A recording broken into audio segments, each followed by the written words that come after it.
What is up? I am Miguel Antonio, and this is the Live and Create podcast. It's where I interview artists and entrepreneurs about what it means to live a great life and create great things.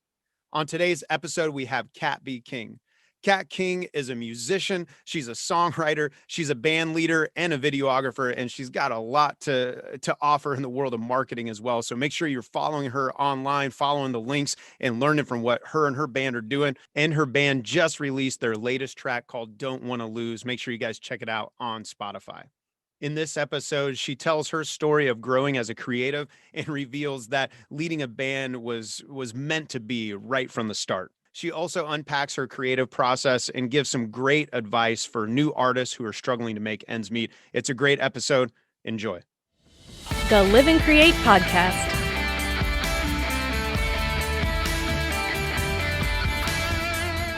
I reached out to Daniel. Actually, I was telling him I was going to interview you, and he had told me one thing he loved about working with you is that you love these like experimenting with weird creative ideas. And what was cool is him saying that, and then I've been following you for a while, and then going through all of your social media, you just have this ability to take left turns, it seems like, creatively, visually, musically.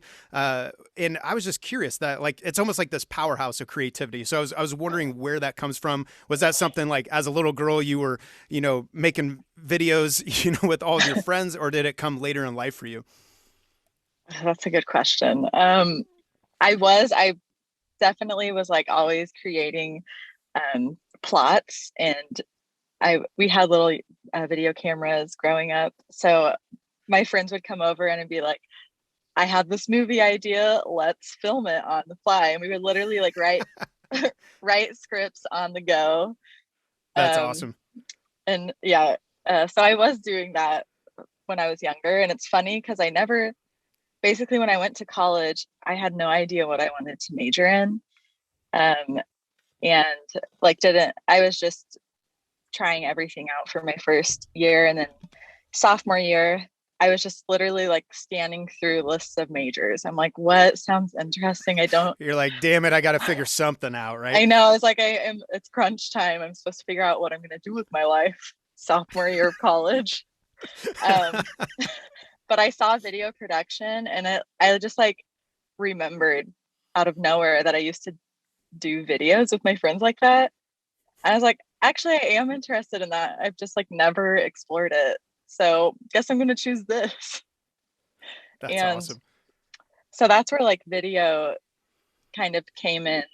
And then like doing that as, a source of income is definitely helpful when it comes to my own content, because I can do a lot of it, or I, get ideas when I'm having to learn stuff for other projects. It's like, I could do this thing for this video, or I don't know.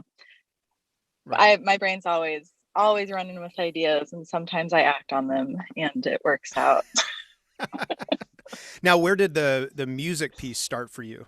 Oh, the music. Yes. So my mom was a performing musician when she was younger. Definitely more in like the Christian scene. So she had a Christian rock band with two of her siblings.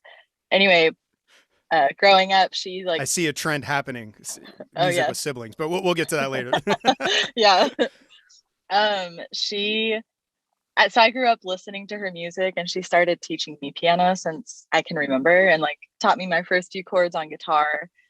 And then all my siblings are fairly musical as well. So my brother was a drummer, and he like taught me my first beat on the drums. And from there, I just, I did take classical piano growing up, but outside of that, I'm kind of like self-taught on guitar and drums and all of that. But yeah, so that music has been a part of my life since I can remember. I started forming bands in like second grade. Nice. You were recruiting people, and you're like, let me show you how to do it, kind of thing. Literally. And then I would host meetings and like kick people out, and then invite new people in. I was a diva. I love it. You were so ready to be a band leader already in second grade. Was. That's Yeah. killer. Well, that was one thing I noticed too, is it seems like each video you're playing some kind of different instrument, but it seems like you love the keytar. And my last band, they were constantly trying to get me to play a keytar. I'm just not that good at piano though. I had no business doing it. But is Sure. that is that your go-to, or is guitar your go-to when it's like, this is where I really create? Um, Keytar was definitely a COVID purchase. So Get that that, stimmy going. yeah, that one, I would say I feel least skilled on. I'm like skilled on keys, but Keytar is a whole different beast. Uh, but when it comes to like where do I thrive? I think it's guitar when it comes to writing. I almost always start songs on guitar and then I'll translate it into keys. But I think because guitar is most accessible, I tend to just play it the Right. most. Yeah. Well, and that hits there too, where I was curious about like your creative process. Like for me, I kind of do a mixture of things. I'm regimented when it comes to writing, as far as like scheduling times and sitting down. I'm unregimented in the idea of collecting ideas and what that looks like. But I'm curious for you, what does that process look like? Maybe even before you get to the guitar, and then even as you're sitting with the guitar and creating these sounds and these songs that you're wanting to put out. Yeah, it has been an evolving process. But like looking back, I have realized that oftentimes I get ideas when I'm on a walk and I'll just like have some kind of riff going through my head or like a phrase or something. And so I use my voice recording app all the time. So like I'll just be like, oh, Yes, I love I that gotta app. like put this down. Yeah. So I'll like sing while I'm walking and I'm out of breath and it's like and I'm like singing gibberish, just making sure I don't forget that idea. And then I do have to, it used to be way easier to just like sit down and play guitar, but life just is so busy that I am finding that I have to like make myself sit down. Like I have to give myself time for writing. And that's when I'll like pull up old voice recordings and see if anything is like still working for me, uh, and like expand on those ideas with my guitar.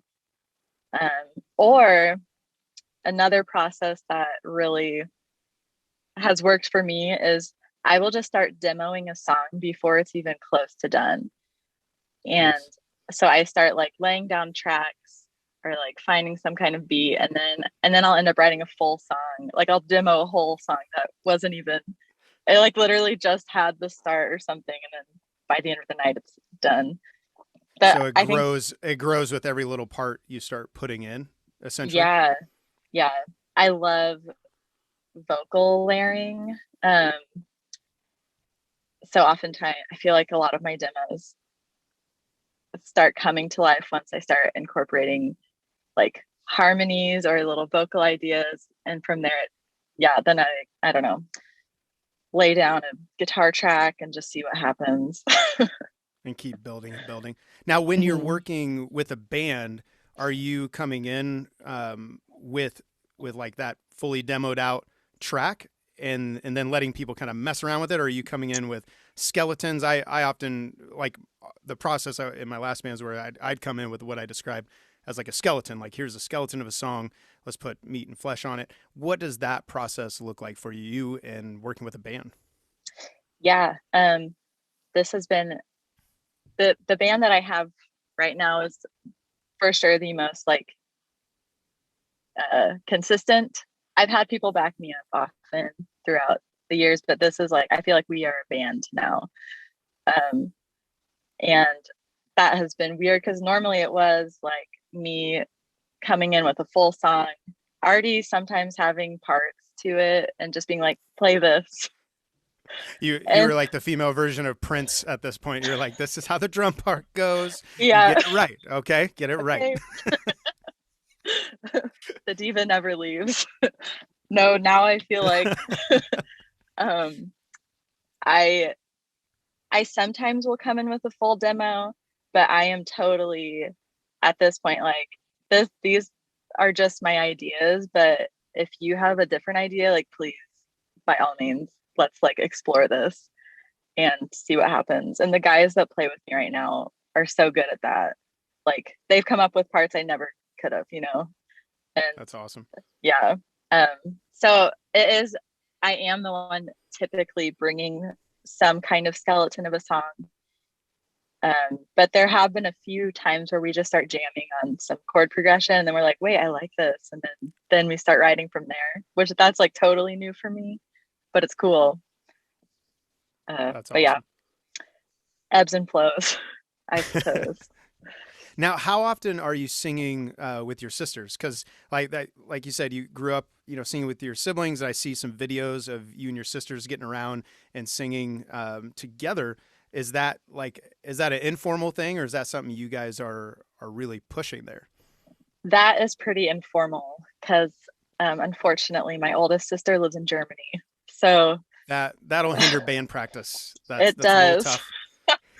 tough. My other sister, she has played with my band before. Like when I lived in Lawrence, we were both living there. So she would harmonize and play keys for me. But yeah, when it comes to like the three of us, it's normally just holidays, or for COVID, we did like attempt singing parts and then I put them all together, Nice. which was fun. But yeah, it's definitely informal. Maybe someday we'll all be in closer proximity. When you all move to Germany, or she moves back here, one of the other, right? Exactly. Yeah. That's awesome. Now, it sounds like you got something good out of COVID, right? You got this Keytar and Yeah. learning that. You were doing the COVID covers, which looked like that was a really cool adventure. But I'm curious, as I've talked to so many musicians, a lot of our lives got severely disrupted, like so many people, but a lot of us making our living and it's our passion is to be out there performing live, and it all gets shut down. I'm curious, what is something like internally that you feel like you got out of that time? Is there anything that you're taking away? Like, I'm sorry, I'm struggling forming the question, but is there anything you're taking away? Like, I want to remember what I learned about myself or about the world around me as I move forward to this next step. Yeah, actually, I think I learned some really great things. And one of those in terms of music or like writing was, I feel like lockdown gave me the space. I had also, okay, so right before COVID, I had gone through a breakup, and then lockdown happened, and That's it was tough. like, Breakup and then lockdown. It's like, yeah, yeah, that's a double, it, that's a double I was hit. like, oh boy, alone time. Okay. Right. But I felt like I had the space to like write about things or care about things outside of like my own.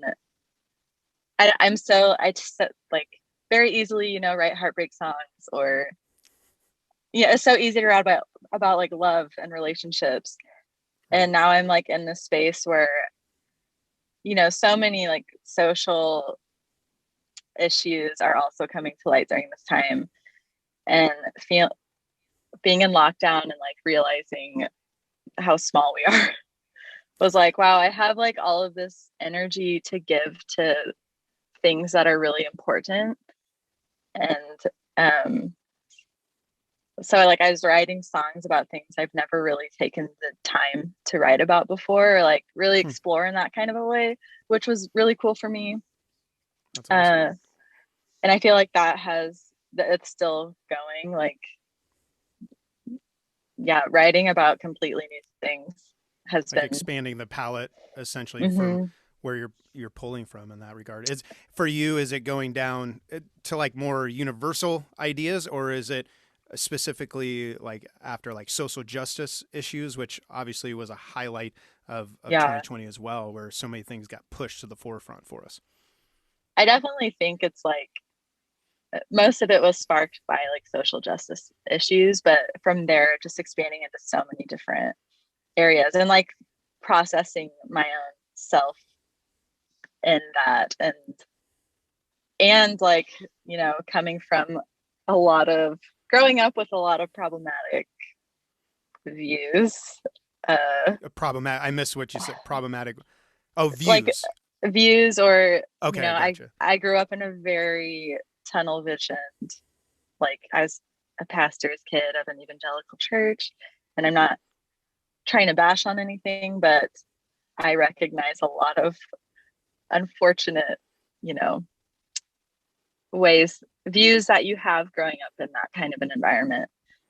Yeah. Well, I come from, I didn't grow up in that world, but I actually, as a teenager up until I was like 35, I was Mhm. like inundated in that world and locked in a bubble of evangelicalism. I actually said it. It's such a hard word to say. I know. And in some regards, I feel like at 35, I escaped it. And I feel a little bit what you're saying of like, there's these views, even things that 5 years after leaving that world, I'm still processing. Like, Oh oh, yeah. I didn't even realize this affected how I think about myself or how I treat other people around me. I don't know if that's the same kind of view. I can only imagine how much harder it would be if you grow up in it and you're indoctrinated as a child. So Yeah. It's like so much it's given me so much time to reflect on, like, you know, so many aspects of my life, and uh I think that's really important.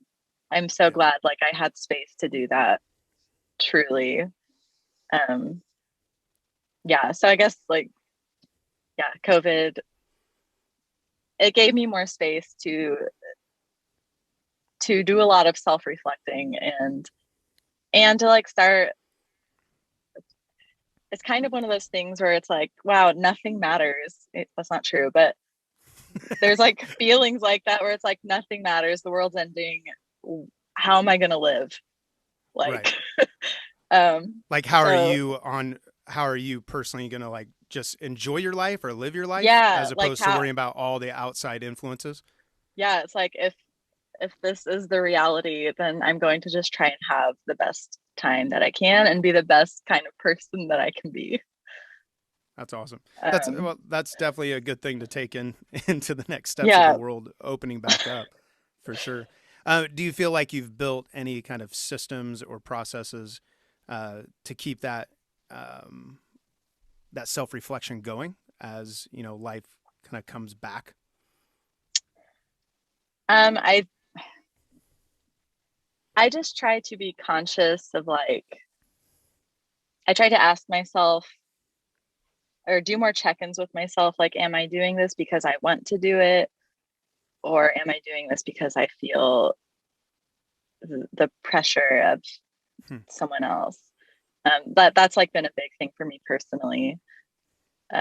Doing That's more huge. That's check-ins, huge. yeah, and making sure, you know, I am prioritizing myself, because for most of my life I have tended to, like, you know, please other people, which is not I a feel you. fun not a fun way to live. Yeah, I feel you. I'm a people pleaser by nature, and Yeah.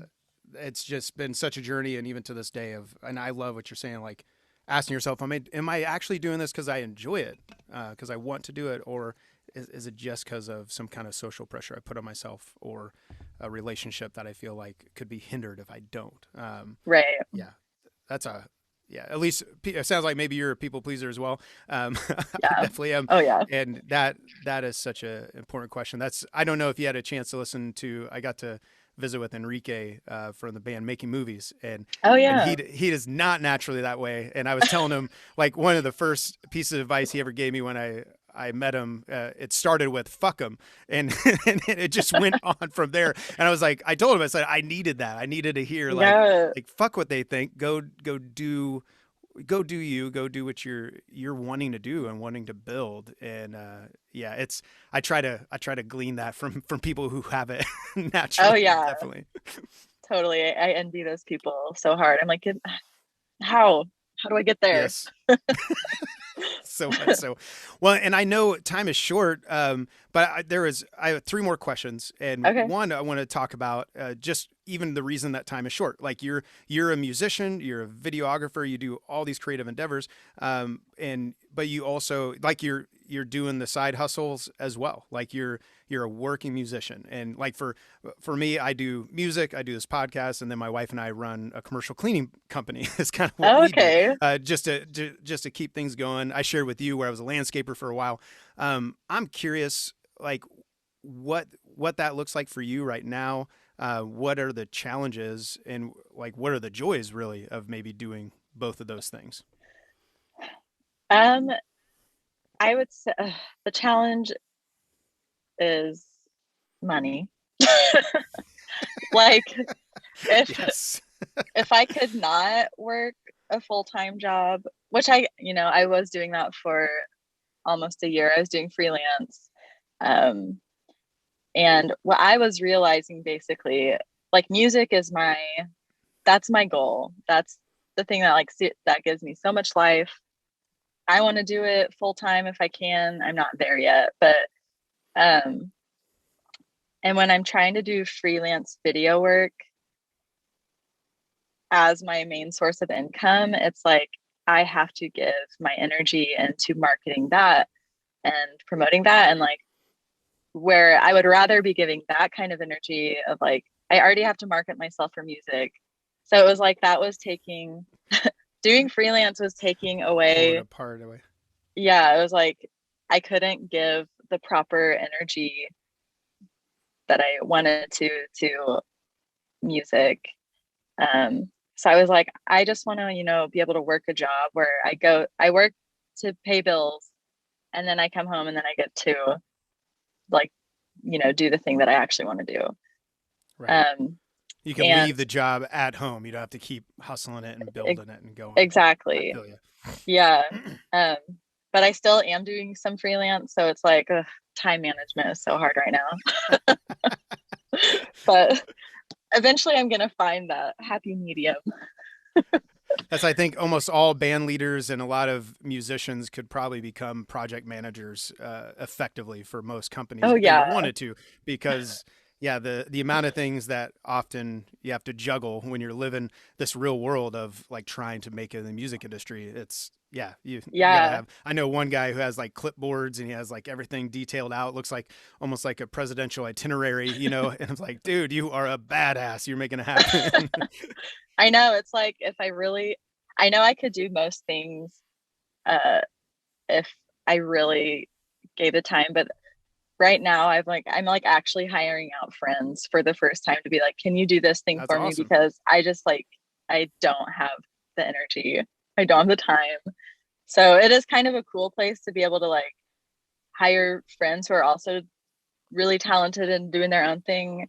Um, of course, like my budget is limited, but I understand the importance of that now, and like am willing to work those things into my budget. Uh, Yeah. yeah, it's a And that's it's a it's such a process. powerful lesson of learning how to manage your energy. I the different iterations of my own music career, and there were so Yeah. many times where I wasn't managing it well, and I was chasing every single thing I could. What felt like out of necessity, maybe is that people pleasing thing. I don't know. But yeah, then if you finally get to the point where you need to execute really well, like your music piece, the thing that's your Hmm. passion, and you no longer have any gas left in the tank, and so Right. that's cool that you're finding a way to make it work. Like, how do you pay the bills? How do you give yourself some peace at Right. the same time pursuing your passion and building this music thing? And the reality is, like right now, you're in your car in the middle, like because you got your full time gig, going, and but making this happen in the middle of it. And I know some other folks. I've had podcasts where they're like, "Hey, I'm dipping out for lunch, and let's do this podcast real quick," and Yeah. and finding ways to make it happen. So the last two questions, because again, I know you got to go as you're hustling. The the live and create, the theme of the podcast.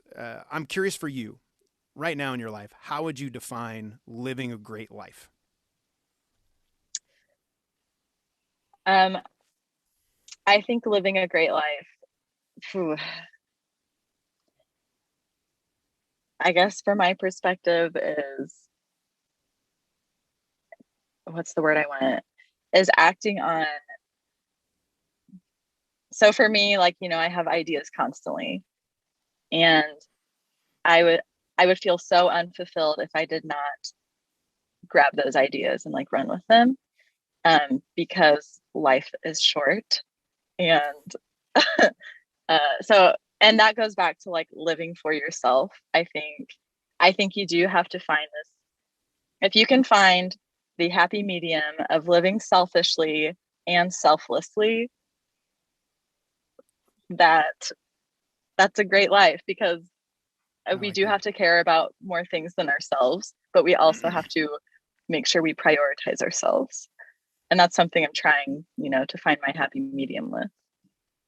That's awesome. Uh, I dig yeah, that. It's like almost like that picture. It can be a cliche, but where they tell parents, in the event of like when you're in an airplane and the oxygen mask comes down, the parent has to put the oxygen mask on first so they can actually not pass out before getting it on the kid. right.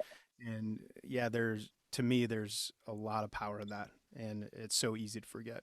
Yeah. How, and maybe this ties in for you. It sounds like it might, but right now, how would you define creating great things? I think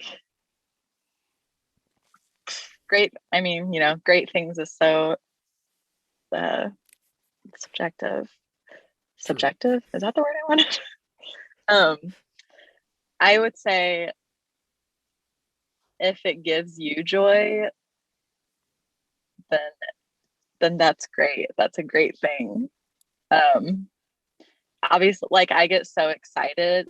Sometimes I'll make this a demo or something, or some kind of piece of art, I don't know, and I am so excited about it that like I want to show people, just purely to show people, and not necessarily because I want anything to come from it, but I'm just like so excited.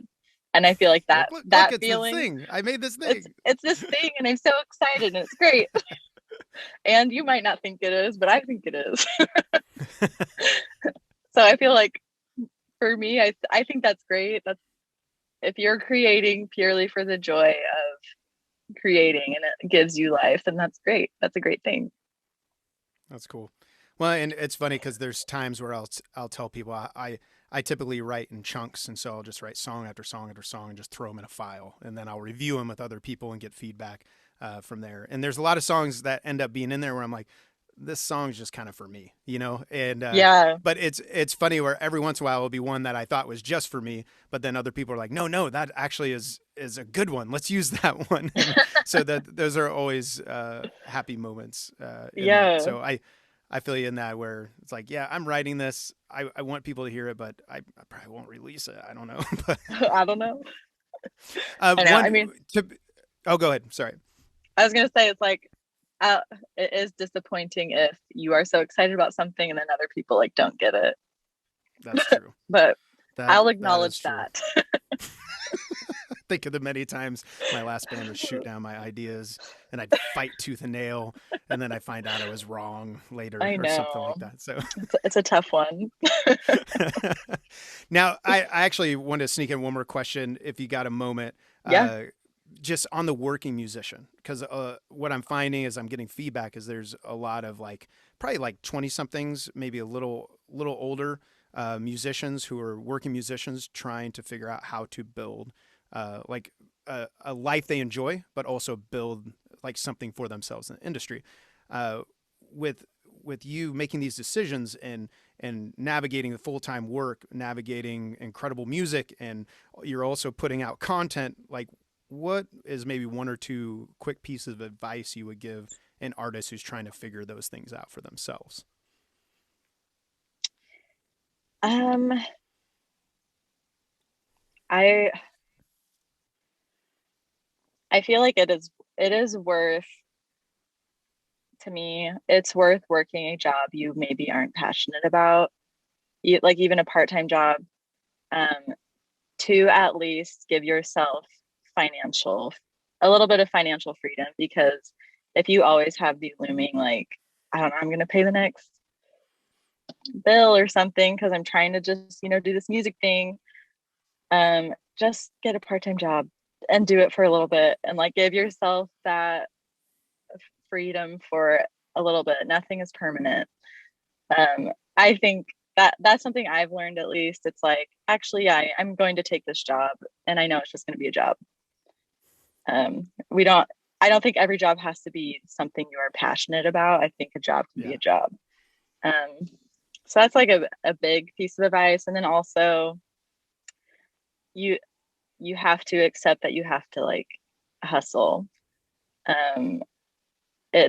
If you want it to happen, you have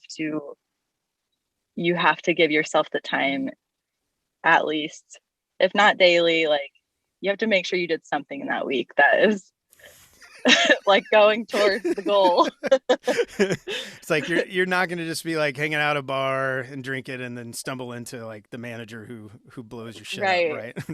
Yeah, like keep or I don't know, grab any idea you have and just try to run with it. And hey, wasn't that the name of your band? Nice. You worked it in. You worked my old band in. I love it. You didn't even pay me to do that. But now I have to, I guess. I don't know. know. But that's awesome. But yeah, run with your ideas, and if it flops, that's okay. But just like, join in the hustle. And if you really want it, you gotta like work at it. That's awesome. So that's some real world advice right there. I love it. And you're doing it and living that out. And it's cool to see and excited for where things continue to go for you. So thanks for making the time. Thank you. Yes. Thank you so much for having me. It's a lovely conversation. Thank you for listening to the Live and Create podcast. If you like what you heard, make sure you subscribe and leave a comment or a review. The Live and Create podcast.